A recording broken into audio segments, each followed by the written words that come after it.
Vamos a continuar con la próxima conferencia que está a cargo de Roberto Rosler. El nombre de la conferencia es Estrategias en Educación Sexual meramente androcéntrica, preventiva, genital y biológica o de género, sexualidad cerebral e interdisciplinar. En fin, una variedad. Les leo un poquito el currículum de Roby. El doctor Rosler es médico neurocirujano, egresado con diploma de honor en la Universidad de Buenos Aires. Tiene una amplia carrera como docente en diversas instituciones y universidades. Facultad de Medicina de la UBA, Hospital Británico, Italiano, Rojo, Unidad Interamericana, profesor de neuroanatomía en la maestría de neuropsicología del Hospital Italiano, profesor de fisiología y neurología de la Facultad de Medicina de la Universidad Abierta Interamericana, profesor de Educación Sexual Integral en el Profesorado de Educación Inicial y Primaria del Instituto Santa Ana y San Joaquín. En breve va a estar también dictando un curso de sexualidad en la Asociación Educar. Es director y tutor del curso del síntoma al diagnóstico neurológico que se dicta en nuestra institución. Sus innovaciones en el campo de la neurocirugía le valieron varias distinciones otorgadas por la Sociedad Argentina de Neurociencias, Asociación Argentina de Neurocirugía, autor de diversos libros y publicaciones científicas. Contamos con algunas notas también del doctor Rosler en la revista Descubriendo el Cerebro y la Mente, y también es un orgullo que forme parte del staff de profesionales y oradores de Asociación Educar. Gracias y bienvenido. Muy bien, antes que nada quería agradecerle a Marita y a Carlos que me hayan invitado, como siempre tienen el ánimo de hacerlo. Y para comenzar, yo entre marzo de 1976 y diciembre de 1979 fui practicante de la guardia del Hospital Mariano y Luciano de la Vega de Moreno. Y a lo largo de estos 3 años vi entrar en la guardia muchísimas mujeres con insuficiencia hepatorrenal por aborto séptico. Muchísimas de estas mujeres fallecieron y varias de estas mujeres eran adolescentes. Y había 2 preguntas cuyas respuestas realmente me daban escalofríos.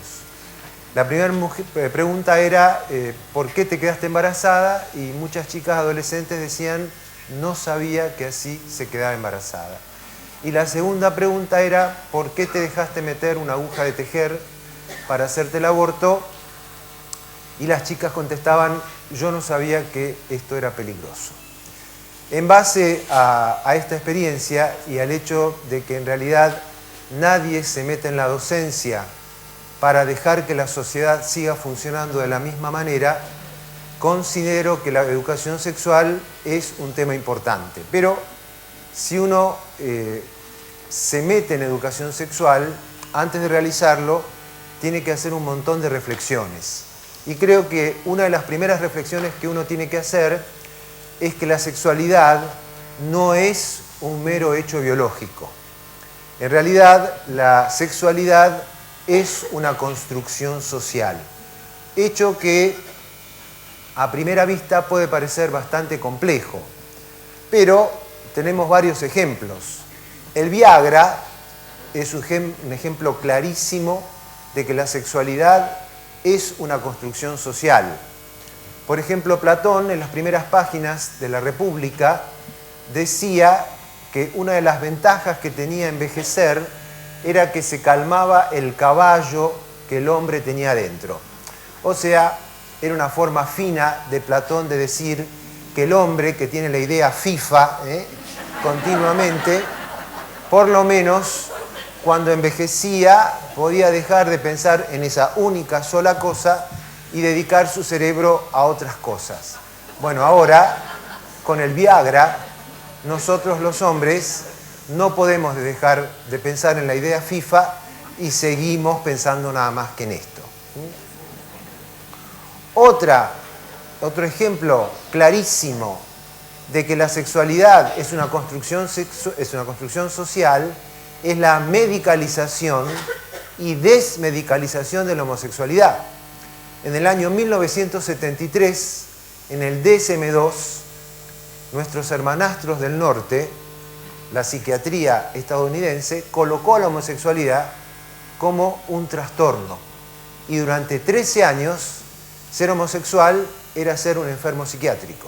De pronto, En el año 1986, en el DSM-3 revisado, se sacó a la homosexualidad del trastorno.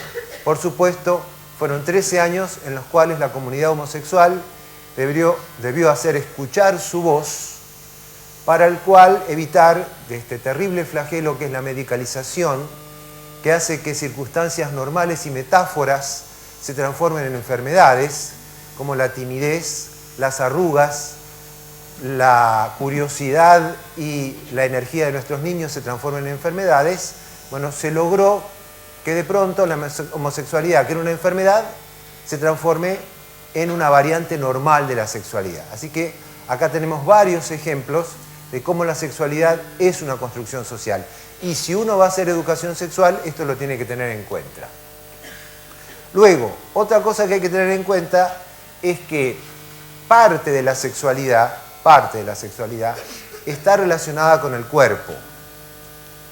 Pero esa parte de la sexualidad que está relacionada con el cuerpo es de la misma manera que cuando uno va a tocar el piano, hay una parte del piano que está relacionada con el cuerpo. Pero yo me animaría a decir que la parte más importante de tocar el piano es el cuerpo. No, de ninguna manera. De la misma manera que cómo, qué, dónde, con quién, para quién, con qué o con qué, en la sexualidad no tiene nada que ver con el cuerpo. Y como la gelatina, la sexualidad no tiene forma sin un recipiente sociocultural de regulación. Y como la gelatina, una vez que ésta se fija, parece dura y difícil de reformar. Un ejemplo de esto es el problema que tuvo Bill Clinton cuando quiso reformar una ley. Ustedes saben que hasta el día de hoy, en el ejército de Estados Unidos, si se encuentra que algún hombre o mujer es homosexual, es echado inmediatamente del ejército. Bueno, Bill Clinton quiso permitir que no sucediera esto. Además, cuando es echado del ejército, pierde su jubilación, pierde absolutamente todo. Entonces se armó un escándalo espectacular. Todos los jefes del ejército dijeron que esto ponía en peligro la virilidad del ejército americano, siguiendo las mismas palabras que utilizó Adolf Hitler para llevar a 100.000 homosexuales al campo de concentración, porque no había solamente estrellitas rosas y amarillas. O sea, ahí Hitler decía el mismo argumento que Bill Clinton. Y estos militares no recordaron los antecedentes históricos. A Julio César, sus legionarios lo llamaban la reina de Bitinia, porque Julio César, cuando conquista Bitinia, se transforma en la esposa del rey de Bitinia. Y nadie puede dudar de la valentía y el coraje de Julio César. Alejandro Magno, el conquistador de Asia, cuando llegaba a cada ciudad, además de pedir dinero, pedía mancebos para acostarse con ellos. Epaminondas, el primero que derrota a Esparta, es un tebano bisexual que en el centro de la falange tebana coloca a lo que llama la banda sagrada, 200 parejas homosexuales que se juran amor y lealtad en el combate. Y para terminar, hay una larga lista, Ricardo Corazón de León, que lleva este nombre por su valor, se acostaba con Carlitos I, que era el rey de Francia, en la camita, y cuando Ricardo Corazón de León quiere reconquistar Jerusalén en la cruzada, el papa de la época le dice: Ricardito, por tus pecados de sodomía, Dios no te permitirá el acceso de Jerusalén. Y cuando no lo logra, le dice el papa: viste, yo te dije. Entonces, nosotros vemos que existe una dureza en esta gelatina que es la sexualidad y la sociedad, que es muy difícil de modificar. Y además, ¿sí?, los orgasmos de Sarmiento seguramente no han sido iguales a los míos. La posición 69 no ha sido igual en el Perú preincaico que en la Rusia de los zares. Y un piquito en la Roma de Julio César no es igual que un piquito en la Roma de Benedicto XVI. Entonces, cuidado con esto. Además, existe algo que es muy interesante y muy particular. Yo comprendo que todos queramos tener una presión arterial normal. Pero ¿por qué todos estamos tan preocupados por una sexualidad normal? Ustedes saben que esta sociedad está muy preocupado por lo normal. ¿Por qué? Porque si alguien ve a alguien distinto, rápidamente dice que es diferente. Y si es diferente, está fuera de la norma.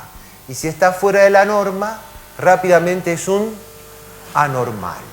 ¿Por qué la gente está tan preocupada por saber si alguien tiene una sexualidad normal o anormal? Bueno, un motivo muy importante han sido décadas y décadas de presión religiosa, pero también médica. Fíjense ustedes, en 1710, en Inglaterra, surge este libro que se llama Onania. El título es temible: el atroz pecado de la autopolución y las horrorosas consecuencias en ambos sexos. Cuando yo encontré esto me tranquilicé. ¿Saben por qué? Porque en mi adolescencia, mi abuela me perseguía y me decía: Roby, no te masturbes, porque vas a quedar idiota. Probablemente muchos de los trastornos cognitivos que tenga haya sido por los callos que me han salido por masturbarme. Luego me decía: Roby, no te masturbes, porque te va a salir una vena enorme en los ojos. Y yo todos los días a la mañana, el primer control era en el baño frente al ojo. Y yo tendría que tener una aorta que me cruce el ojo. Y luego me decía: Roby, si te masturbas, te van a salir pelos en la palma de la mano. Y recién acabo de venir de depilarme, para que ustedes no vean el estigma de esta terrible enfermedad. ¿De dónde salió esta persecución de mi abuela? Bueno, esta persecución de mi abuela y de cualquiera de los aquí presentes, porque es probable de que yo, mientras esté operando, esté hablando con un colega y diga: ayer me fifé una rubia espectacular, ¿sí? Sabiendo que estoy casado, etcétera, etcétera. Ahora, es muy raro de que yo esté con mi colega y diga: ayer me hice una paja impresionante. ¿Por qué? Porque, además, si yo hago acá una encuesta preguntando quién se masturba, nadie. Muy bien, por justamente esta persecución que Michel Foucault llamó una campaña antimasturbatoria realizada por los médicos. Luego también hay una enorme preocupación por tener una sexualidad normal, porque la mayoría de la gente considera que una sexualidad normal es el principio fundamental para tener un matrimonio normal y evitar el divorcio. Y esto es curioso, porque la mayoría de los estudios demuestran que los trastornos sexuales son consecuencia de los problemas matrimoniales y no viceversa. Y luego también hay una enorme preocupación por una sexualidad normal para lograr la conformidad social. O sea, que yo sea igual a la otredad, a todos los demás. Motivo por el cual esta ciudad está llena de 4x4, porque si uno considera, la 4x4 bebe nafta como un cosaco, es el auto más inestable, y que yo sepa, mucho lodo o montaña en la capital federal no hay, ¿sí? Pero como mi vecino tiene una 4x4, yo también tengo que tener una 4x4. ¿Y qué pasa? Es cierto, si yo veo el sexo en la tele o en la televisión o en las películas, todo el mundo en las películas y en la tele tiene un cabello espectacular, una piel espectacular, unos dientes espectaculares, un cuerpo espectacular, excepto yo. Y esto me lleva a pensar, ¿seré anormal? Y luego, otra particularidad es que en todas las películas y en la tele, todo el mundo desea coger todo el tiempo. Y desea coger urgentemente. Y coge con extraños todo el tiempo. Y yo no.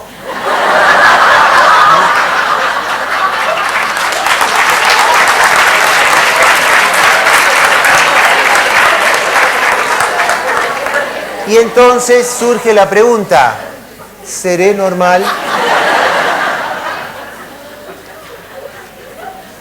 Entonces, cuando uno encara la educación sexual, lo primero que tiene que aclarar es que la sexualidad no es un acto individual.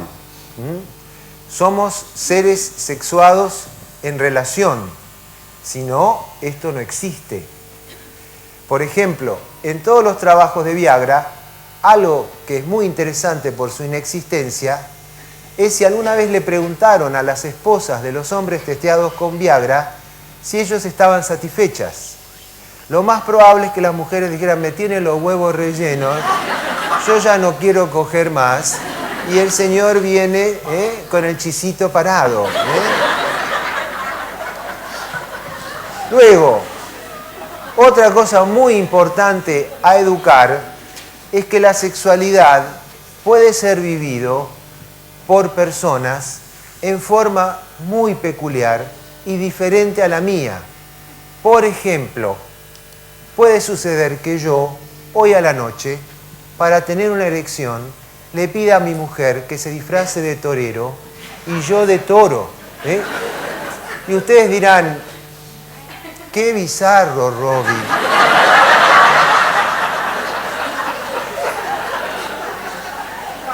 Pero, ¿por eso será anormal, Robbie? Lo hace de común acuerdo, lastima a su esposa, molesta a los vecinos. ¿Qué problema hay?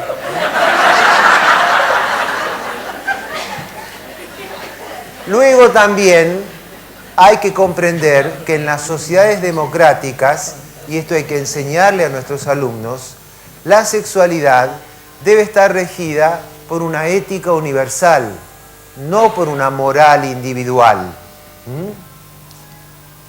Luego también hay que enseñarle a nuestras alumnas que esta es una sociedad androcéntrica.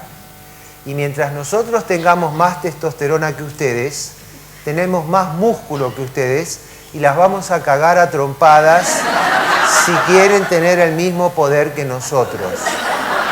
Por lo tanto, hay que enseñarle a nuestras alumnas que van a tener varios obstáculos en la vida.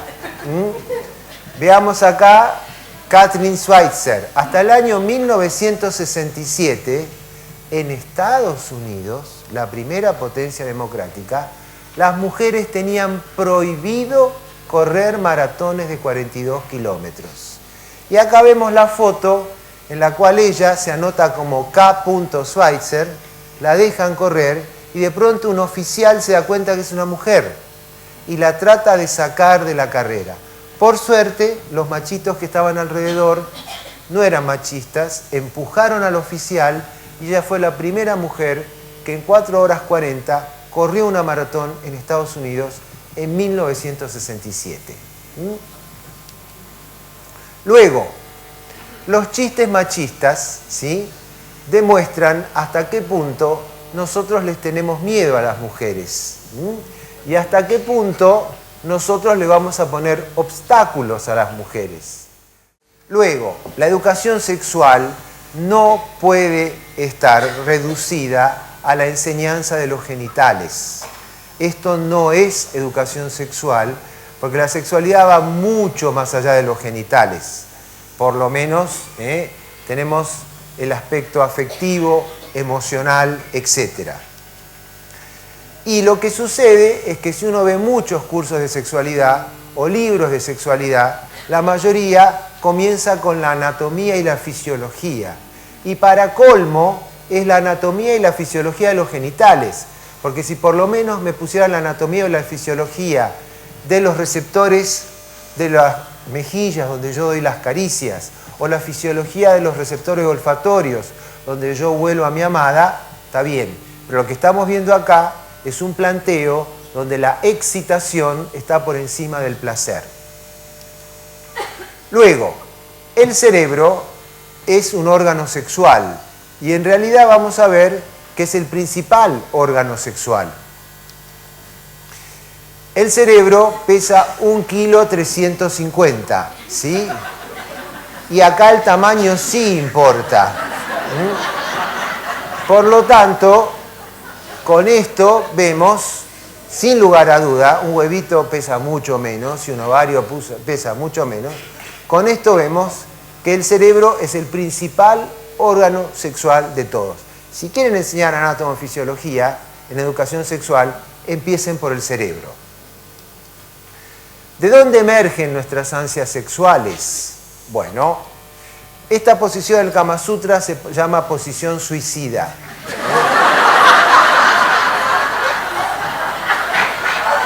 No se las recomiendo. Produce mucho dolor de cuello en las chicas. Si de todas maneras hoy a la noche la van a probar, se recomienda que haya alguien cerca. Porque hay gente que se ha muerto de desnutrición y deshidratación por quedar trabados en esta posición. Muy bien, el área de la sexualidad masculina es un núcleo del hipotálamo llamado área preóptica. Y el neurotransmisor que libera cuando hay excitación sexual es la vasopresina. En la mujer, el área de la sexualidad también es el hipotálamo, en otro núcleo que es el núcleo ventromedial, y la mujer libera oxitocina. Ahora hay algo imperdonable de la mujer que no le avisa al hombre antes de casarse. Y esto deberían avisarle, o por lo menos al hombre darle un manual. Así el hombre tiene libre albedrío, porque para elegir hay que saber. Y lo que le deberían enseñar al hombre es que el área de sexualidad de la mujer también es el área de maternidad. Por lo tanto, cuando la mujer se preña, pone en off el circuito para la sexualidad y lo pone en on para la maternidad. Por lo tanto, esa diosa del sexo que lo acompañaba a uno, cuando nace el ciego, sordo, mudo, cuadripléjico, cabezón, uno que estaba número 1 en el ranking, pasa al puesto número 753, después de los chupetes Aven, mamaderas Aven, esterilizador Aven, cosa que yo no entiendo porque mientras la madre está esterilizando las mamaderas, el niño con la lengua va limpiando todo el piso de la cocina, ¿sí? Y ya lo dijo Winnicott, ¿sí? La maternidad es un trastorno obsesivo compulsivo del cual la madre debe recuperarse. Ya va a volver, con el equino exhausto, pero los primeros meses sexualmente para el hombre son muy duros. Entonces, si al hombre le avisan, se compra una muñeca inflable, vuelve a la masturbación, pero esto hay que advertirle. Y además, el orgasmo es muy diferente el hombre y la mujer. En el orgasmo en el hombre es una cuestión hidráulica. Se llena el tejido cavernoso del pene y se acabó. Ahora en la mujer, el orgasmo es una cuestión astrológica. ¿No es cierto? En la mujer, para que haya un orgasmo, tienen que estar todas las estrellas alineadas. Júpiter, Saturno, Venus. Porque el hombre se baja los pantalones, se le para y listo. La mujer no. Por eso, para el hombre, el orgasmo, lo importante son esos 3 o 5 minutos. Para la mujer, el orgasmo, lo importante son las 24 horas anteriores. Yo por eso con mi esposa, si quiero tener un orgasmo, yo empiezo con un interrogatorio. ¿Cómo te fue hoy? ¿Tuviste problema para estacionar el auto cuando lo dejaste a Alex en el colegio? ¿Llegó lo de disco? ¿En el trabajo todo bien, mi amor? ¿Te molestó mi mamá? Y luego, lentamente, vamos llegando a la posibilidad de un orgasmo. Ahora, cuando alguien aprende música, en los libros de música, lo primero que se enseña son los músculos de los dedos y la voz. No, porque esto no es lo más importante para la experiencia musical. Los genitales tampoco son lo más importante para la experiencia sexual. Y uno de los problemas es que hoy en día la educación sexual está centrada en lo que se llama educación para la salud, una educación sanitarizada, la famosa visita de Johnson & Johnson, y acá la obsesión es evitar los riesgos, es evitar que la alumna adolescente se quede embarazada, es evitar que se contagien de las enfermedades transmisibles sexualmente. Yo entiendo que esto es importante, pero esto no es lo único. ¿Por qué? Porque esta mirada sanitarizada perpetúa una visión coitocéntrica, donde parece que lo único importante es el coito, y por eso después cuando el hombre llega a los 65 años se toma un Viagra, porque parecería que no hay otra forma de sexualidad que la erección y la penetración, y perpetúa también una visión heterosexual, dejando de lado los afectos, y además porque hablar de sexualidad es un error. Hoy en día hay que hablar de sexualidades. Si estamos hinchando tanto con la diversidad, dentro de la diversidad debemos aceptar la diversidad sexual. Por ejemplo, si yo veo a un chico o una chica que no es heterosexual, o me parece que no lo es, y yo recomiendo que vaya al psicólogo o al psiquiatra, es lo mismo que si yo estoy viendo la televisión y veo un programa como este que no me gusta, llame al técnico de la televisión para que me arregle la televisión. Y el técnico me va a decir, Robbie, está loco. La televisión funciona así, si querés rompela o no veas televisión. Pero ese es el programa que hay. Y bueno, Tontinelli, tendré que cambiarlo, pero el técnico de televisión no me puede arreglar este programa.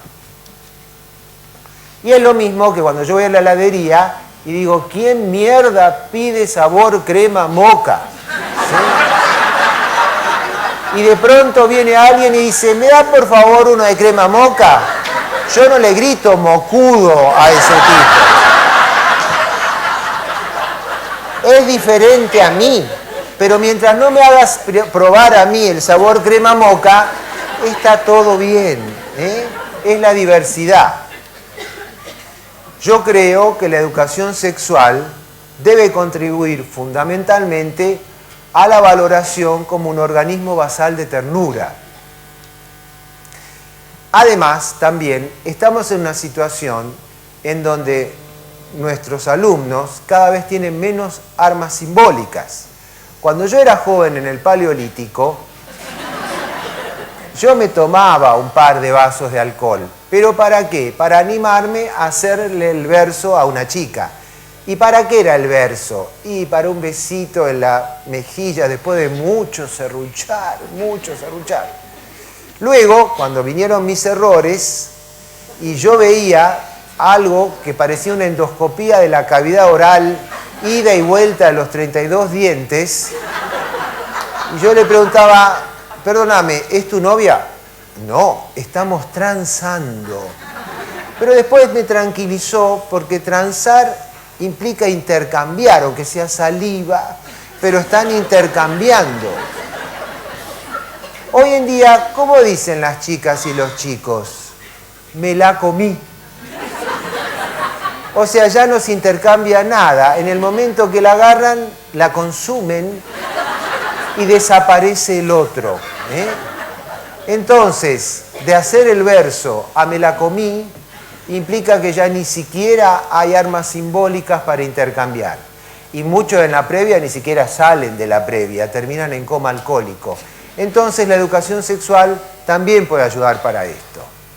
Luego, errores básicos de la educación sexual, ¿sí? Pasa.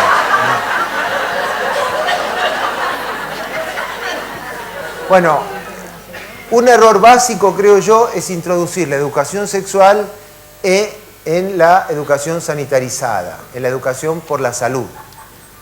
¿Por qué? Porque acá es una sexualidad coital. El único objetivo, la única meta es el orgasmo. Luego, porque la educación sanitarizada lo único que hace es prevenir riesgos, embarazo, enfermedad de transmisión sexual. Luego, porque además, para colmo, cuando hacen esto, lo único que se fijan son los factores individuales, ponete el forro, pero se olvidan, tienen una amnesia de todos los factores culturales y económicos que están bajo estos embarazos adolescentes y enfermedades de transmisión sexual. Luego, porque hay una sexualidad que es reproductiva y acá lo único que se ve es lo heterosexual. Luego, porque se enseña la sexualidad al mismo nivel que la digestión y la menstruación, pero hay una enorme diferencia. Yo la digestión y la menstruación la hago de a uno, la sexualidad la hago de a dos. Se olvidan del aspecto social. Luego, la sexualidad genitalizada, donde yo lo único que veo son órganos. ¿Y dónde está el ser humano? Esa entidad biopsicosocial. Bueno, esto es un error que comienza por esta época, cuando Rembrandt pinta este cuadro, 1632. Esta es una vieja utopía de la medicina, la completa visibilidad de la enfermedad. Y la estamos logrando, con resonancia, con todas esas cosas. Pero esta completa visibilidad de la enfermedad, lamentablemente está acompañada de la completa ceguera de los aspectos sociales, culturales, antropológicos, psicológicos. Como dirían los redonditos, los médicos estamos ciegos con los ojos bien abiertos con respecto a todos estos aspectos y no podemos tener esta ceguera. Si el objetivo de la educación sexual es la felicidad, la educación sexual no puede abordarse desde un solo marco teórico. La sexualidad es un fenómeno global, cambiante y muy complejo. Por lo tanto, debe ser abordada desde la interdisciplina. Y además, en la educación sexual debe incluirse al placer en la escala de valores. ¿Por qué? Porque el placer genera bienestar y felicidad. Y todo niño que tenga bienestar y placer, esto le va a dar valores preventivos. Y va a ser una cosa más que va a prevenir la adicción, el alcohol, etcétera, etcétera. Existen muchas instituciones educativas y familiares que entre ellas se complotan para no hablar de sexualidad. Yo lo respeto, pero frente a esta situación yo planteo una analogía. Imagínense un mundo donde para ser feliz fuera muy importante jugar al truco, pero nunca nadie a uno le enseñara a jugar al truco y nunca nadie le permitiera a uno ver jugar al truco. Y se supusiera que la primera vez que uno juega al truco, supiera jugar al truco bien. Absurdo y extraño, ¿no es cierto? Bueno, yo por esto creo que la educación sexual es un factor importante. Por supuesto, muchas cosas de estas llevan a largo plazo, pero nunca hay que olvidarse que el largo plazo empieza hoy. Muchísimas gracias.